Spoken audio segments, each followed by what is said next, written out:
What's up, fellas? Your boy Arkell coming to the rig with another video, and there's also some informative parts to this video. As you guys can see, I got an ILC cigar right here, and I'm gonna be lighting it up real soon with my fake Saint DuPont lighter. This is actually just a regular lighter from Amazon, but it makes a little pink sound. Let me show you guys. Love this lighter, but the real ones of these, which are the Saint DuPonts, they're about $1,000. I paid $20 for this one. There's no way I'm paying $1,000 for a lighter. Anyway, let's move on. So just gonna give you guys an update what's going on. So I'm still in my truck, everything's going good. I am back with a reefer. You know, I didn't end up getting that reefer that I went to go look at. I didn't even go look at it because I decided it was just too old. So I've been running with my dry van, which I got repaired. Like I said in the last video, it's been a while I posted a video, but the dude of this company, he did buy 2 more reefers and he rented to me at a very, very, very reasonable price. So I am running reefer again. I actually started running reefer this week. Just to give you guys a head. So yeah, so right now I'm in Cali, North Carolina right here. This morning I woke up and did a pre-trip. Pre-trips are very important, guys. I wouldn't have done a pre-trip, but I would have been stranded on the side of the road somewhere getting roll cut, which is more expensive. Dumping the tires, and one of my drive tires was flat. It hit it and it plopped. You already know when you dump the tires, it goes boom, boom, and then that one tire plopped. So disconnected, went to the side of the building here at Cali. If you're in Cali, North Carolina at the Petro, if you can drop your tray, you drive to the side of the building, they have an air hose that you can use for free. So I went over there, and those 2 tires, I've been changing all my drive tires. Those 2 are still the original ones when I got this truck 2 years ago. And they were, I don't know if you guys know drive tires, they have like these little lines in between the treads. Once it gets to that level, it's done. So both of them are there, and I just been pushing them. So I was gonna try to do this last trip before changing them out, but one of them was flat. I went to put air in it, and I aired it up to 110, and I'm hearing something, literally hearing something going pop, pop, pop, pop, and like little cracking sound. And these little waves came on the sidewall, and let me just let you guys see what it looks like. Here it is right here.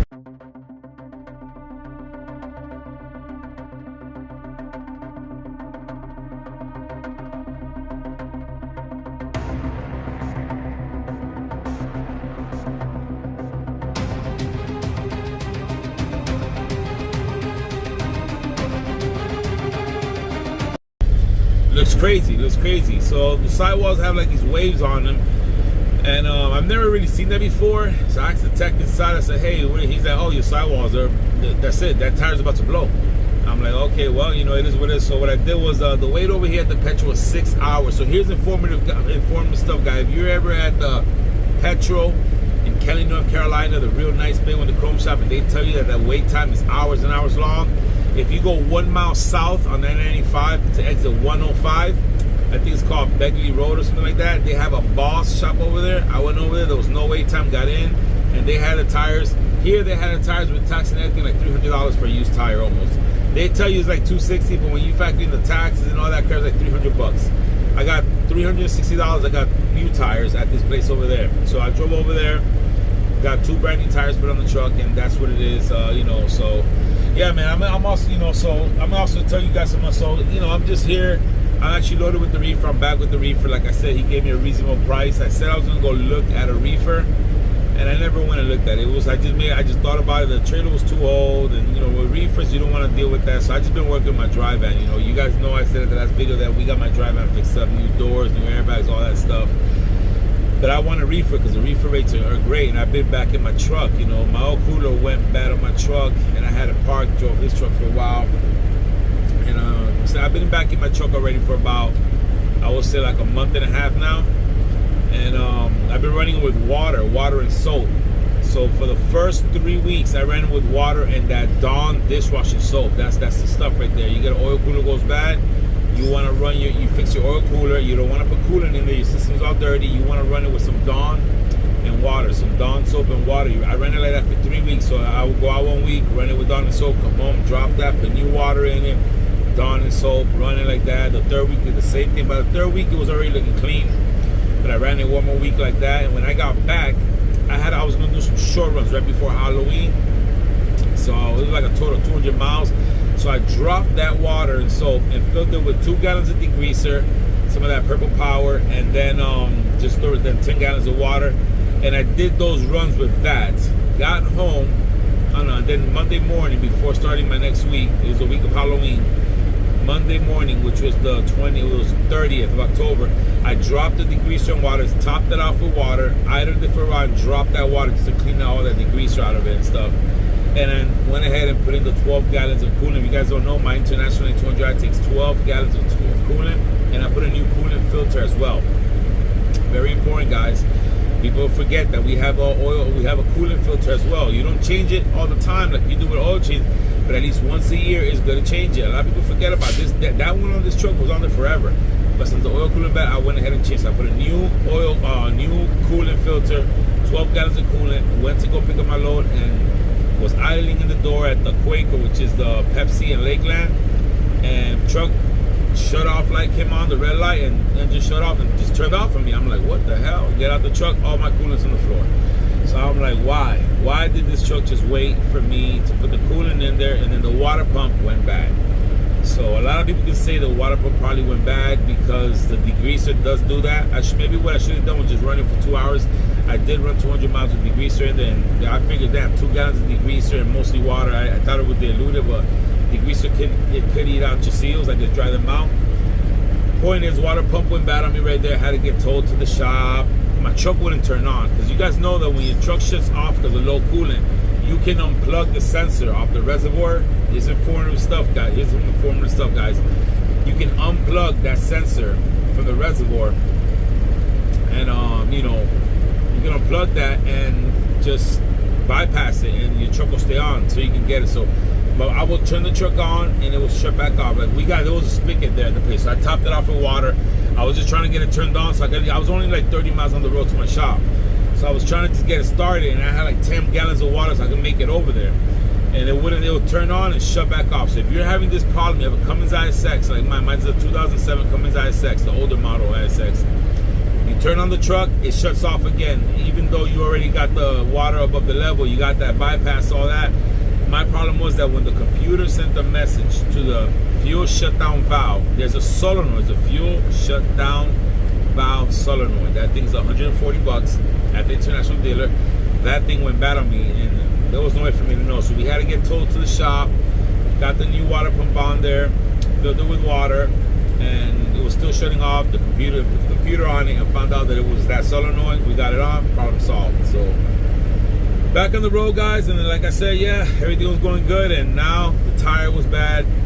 Had to get that shit down. I don't know if I said it. I don't remember if I mentioned it earlier in the video, but again, guys, if you're at the Petro Kelly here in North Carolina, if you have an issue, you gotta go to the shop for tires. You know what I'm saying? Or like oil change plan. They're telling you 4 to 6 hour wait. You can get on 95 southbound and go to exit 105, which I think is Begley Road. And there's a Boss shop right over there at it's called the Big Boys Truck Stop. Straight up, it's called Big Boys Truck Stop. It's off of I-95, exit 105, the exit right before Kennedy. And I've had no wait time. She told me there's never a wait there because everybody sees TA here and they don't pop up in the truck stop stuff. So anyway, got the tires put on. Now I'm back here. Came picked up my trailer. I'm getting ready to roll. I'm doing the reefer game. The reefer game is great. Like this week, I'm only doing 2 loads and I'm making 71 gross. So basically, the first load I came out of Pompano for $2,600. That wasn't that great. $1.76 a mile.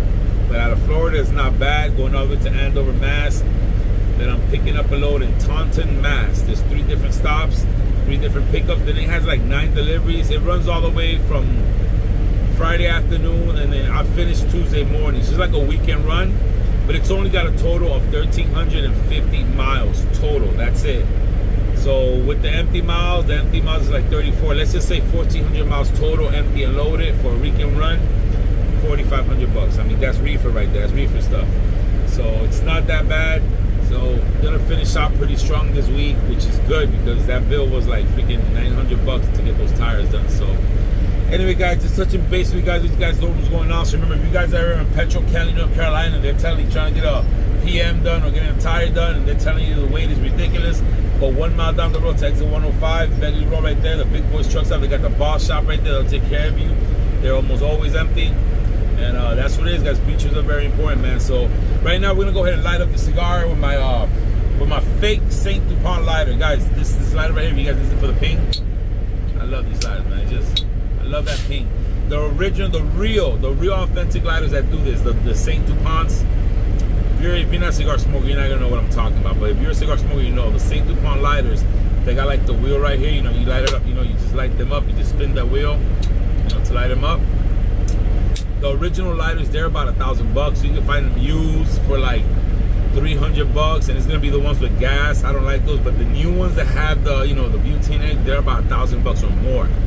I ain't paying no $1,000 for lighters. So I paid $30. I paid $27 for this one on Amazon. We're gonna go ahead and we're gonna light up my cigar, which is the ILC cigar, and we're gonna do the light method. So guys, remember, you don't want to just start puffing on your cigar. You don't want to suck that fire into your cigar, because it changes the flavor. The lighting of the cigar is an art, and it changes the flavor, guys. So we're gonna go ahead and finish off this video with the lighting of a cigar. This is the ILC cigar, very nice cigar.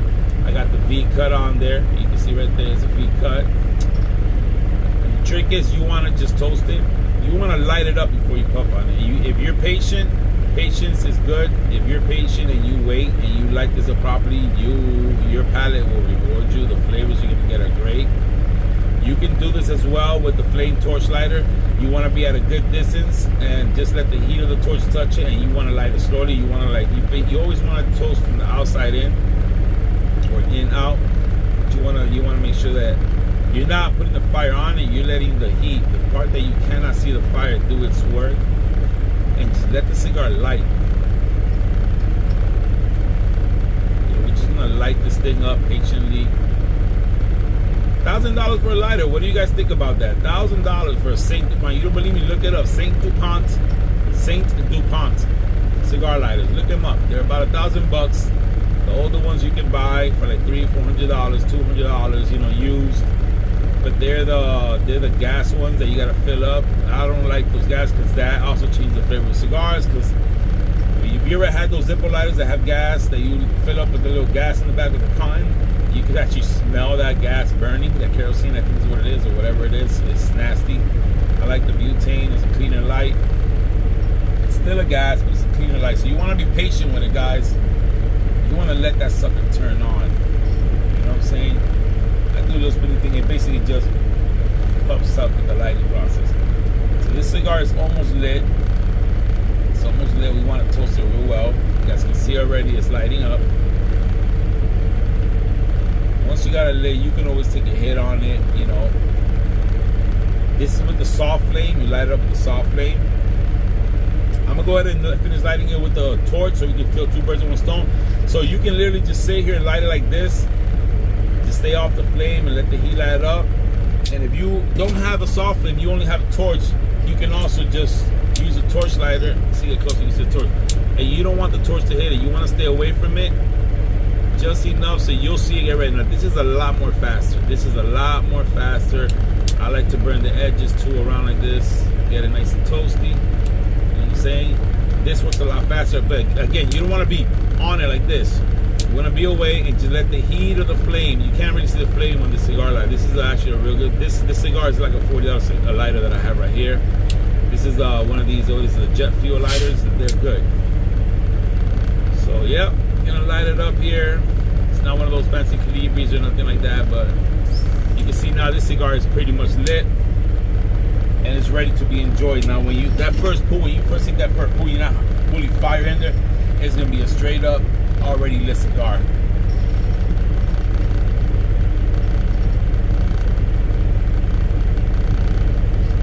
Woo, Lord, Cigarology 101, baby. The lighting of your cigar has a lot to do with the flavor you're gonna get. Light your cigar with patience and enjoy your cigar. I read something the other day, I read a meme that's so true. The problem with cigar lovers is that we burn what we love. We burn our cigars. Keep smoking, fellas, and keep on trucking, man. It's your boy, Doc Kel. I'll keep you guys posted as it's going. You know, life is good.